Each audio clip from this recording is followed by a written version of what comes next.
Hi, Hickok 45 here. I was just having a look at this M1 Garand, or that might be M1 Garand for you people who are purists out there. But I found this thing out on a woods walk I was just on, and well, it was loaded, and it had I believe it was an 8-round clip. Now that's not a magazine, that's a clip in the Garand. But anyhow, I thought I'd shoot this thing for you here today and have a little fun. Should be a really good time. So let's see how she performs here.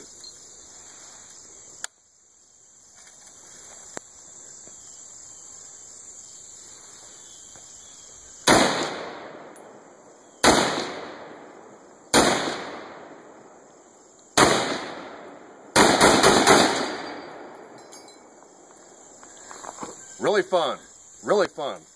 Glad you got to experience that with me. Thanks for coming out here to the compound, and life is good.